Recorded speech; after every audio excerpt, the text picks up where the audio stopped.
Lauren Boebert is courageously, bravely, or something, introducing, you're never going to guess it. What do you do when you're a Republican in the MAGA caucus?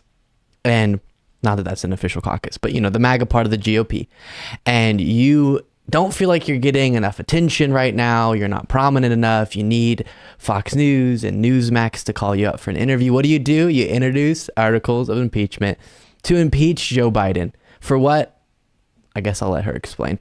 Take a look at this.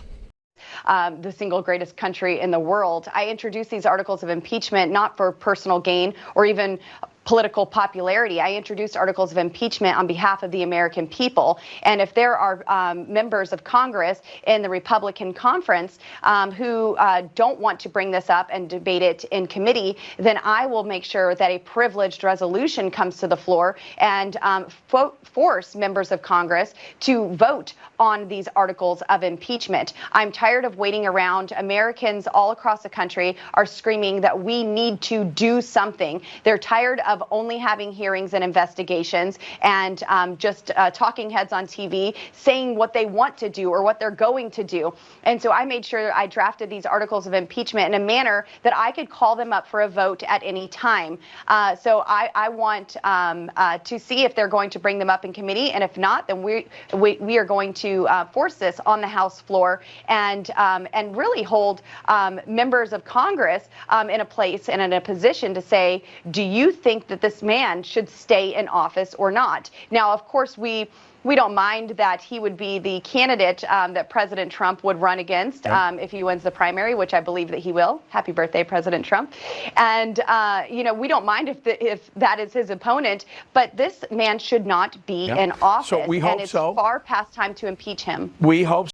So I was honestly expecting it to be over the bribery accusations that they keep misplacing the evidence on, but it's over the border, I guess, the border crisis, which increasingly the border conversation from the right is one that enrages me a lot, because sometimes in a lot of situations, they'll make up problems. In this situation, they're pointing to the southern border, which for a very long time, we've had some significant humanitarian problems and logistical problems, and we do need to have a conversation about how we smooth those out, how we have the best interest of course, the United States and also those seeking a better life, and how do we do all of that in a really humane way. That's a real conversation, and so you could call it a real problem we should address. So then for them to take that, pretend like they're genuinely concerned about something, but just use it as a fear-mongering device and have no interest in actually taking a step toward progress on that front. I've outlined more specifically what we should be doing when it comes to the southern border in past videos, but it really is enraging because they're in fear-mongering, in being dishonest. They're actually standing in the way of addressing the problem they say they're concerned with, and they're dishonest about what the problem is. Yeah, so it's interesting. I was kind of shocked, too, that Lauren Boebert, of all people, would introduce articles of impeachment and it not be about anything to do with Hunter Biden's laptop or Hunter Biden or, $5 million or Burisma. She avoided all those words. So I guess kudos to Lauren Boebert for, in the first time in her life, having something close to some sort of substance. Like you said, there is an issue with the southern border. There's no question about it. Now, its genesis was not the Biden administration. We've had issues with the southern border under Republican and Democratic administrations. And ultimately, the comprehensive way to solve these issues is through the legislature, through Republicans and Democrats enacting legislation, which would then be properly enforced. I'll simply point out a couple of things. The Biden administration's enforcement policies and funding and requests and manpower and resources are commensurate with what was under the Trump administration. That's a fact. Whether people like it or not is irrelevant. That's simply a fact. Border funding under Biden is comparable to what it was under Trump. Border manpower under Biden is comparable to what it was under Trump. Title 42, which was the policy that Republicans love the most about the southern border, was in effect under President Biden until recently. And by the way, since the revocation of Title 42, we have seen a statistically significant decrease in illegal border contacts at the southern border, which Republicans will not acknowledge at all. And perhaps that will change because migration, legal or otherwise, to the southern border is extremely complex and involves a multitude of reasons. But the fact of the matter is that the Biden administration is handling it in a way and with resources that were comparable to what it was under Trump. And by the way, there have also been some additions that President Biden was able to get with respect to the southern border that Donald Trump was never able to get. President Biden was able to secure commitments from our neighboring southern countries to increase the number of migrants that are seeking asylum in the United States or immigration to the United States. There are other countries who have increased the people that they would accept to reduce the backlog for the United States. Biden got that done. Biden also got a multi-billion-dollar commitment from the Mexican government to increase border security, which is multi-billion dollars more than what Donald Trump was able to get when he swore that he was going to build a wall and Mexico would pay for it. So these are things that the Republican Party will never acknowledge. And the last thing I'll say before I throw it back to you is this is like the 15th or 16th article of impeachment that Republicans have threatened to invoke on President Biden, and it won't go anywhere. And it did remind me, it seems as if Lauren Boebert was watching Marjorie Greene introduce like 13, that's been my number today, 13 things a day on Biden and Mayorkas and all these different people trying to impeach everyone in Biden's administration, presumably, and was thinking, hey, she's getting all these interviews and people are so excited about the impeachment week every single week, and I want some of that action, so here it is. But yeah, on the border, it's interesting or enraging because the way, as you said, presidents do have an impact, but it's not anywhere close to what they pretend. It's similar to the economy. They'll pretend anything bad is all because the president did something.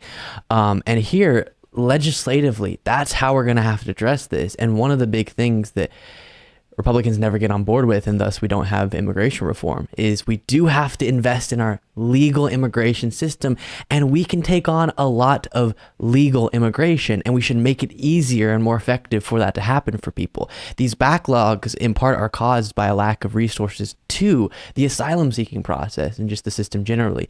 So that's a big one. The other is the idea, especially with the criticism of sending money to Ukraine recently, they're also opposed to investing in countries where people are migrating large numbers from, coordinating with and investing in those countries, because it is the number one reason people are coming to the United States has to do with often what is the circumstances in their country. And so if we actually cared about solving these problems, we could have conversations about solutions, but that can't happen when we're talking about Lauren Boebert's impeachment week. Yeah, the solutions that were favored by the Republican Party, there was no evidence that there were two problems with them. Number one, there was no evidence that they worked, but the bigger problem was they were inhumane and cruel. The Republican Party, its leaders, get really excited about draconian methods like family separation and, just outright rejecting even legitimate asylum claims, like stuff like that, things that are rooted in bigotry and xenophobia. But the most effective based on the evidence, because facts matter and facts don't care about your feelings, gang. Facts don't care about your feelings. We often hear the facts show that robust investiture in developing nations and in our neighbors increases the incentives for people to stay in those countries, right? So that you would have a reduction in the number of people who feel that they have to come to the United States for any sort of healthcare, economic prosperity, or even survival in many cases because they're fleeing danger, right? So the fact of the matter is that if you want to, it's kind of like almost in a way, I'm imagining like, even just like on a personal basis, living in a home, you know what? In order for your home to be secure, the homes next to you probably also need to be secure and safe as well. It's the same logic applied on a geopolitical level. The United States is in a position of privilege. We're the wealthiest, most powerful, most resource-rich nation in the history of civilization. We have both a humanitarian obligation and a practical immigration obligation to invest in other countries. It's better for them. It's better for us. It's better for the very things that Republicans claim to care about. And it addresses it in a way that's infinitely more effective and less cruel than just telling people no and separating people at the border and then complaining about it and trying to introduce articles of impeachment against an opposition president. And I will say quickly, because I know if for some reason, if there was a conservative watching, it would be great. You could maybe have your view changed. Maybe what would be going off in your head right now is they're not addressing the fact that Trump's policies did work. We saw a huge decline at the end of his presidency. Here's the situation, okay? 2020 is the year they always cite. See, Trump, okay, we don't care about the cruelty. His policies worked. But something interesting happened in 2020 that affected migration patterns. COVID. And plenty of scholars will tell you COVID actually decreased the amount of people traveling. Makes sense to other countries in situations like this. And so that steep decline. But you might say, okay, well, 1 year, what about the year before that? In 2019, the border crossing numbers were higher than any year under Obama. So the cruelty was for nothing, even with your proposed goal. And comprehensive, humane solutions would benefit everyone, but still they pick the other direction, and actually they pick fear-mongering and attacking Biden over any actual discussions about solutions. Thank you so much for watching. For the outro on this video, I want to plug Josiah's channel. Hit them with it, Josiah. Hey everybody, I appreciate you watching. You can find me at youtube.com/@ponderingpolitics, one word, pondering politics. If you like progressive commentary that focuses on coalition building with other elements of the left and calling the Republican Party out for what it's become, I hope you'll view my channel, give me a like and subscribe and some feedback.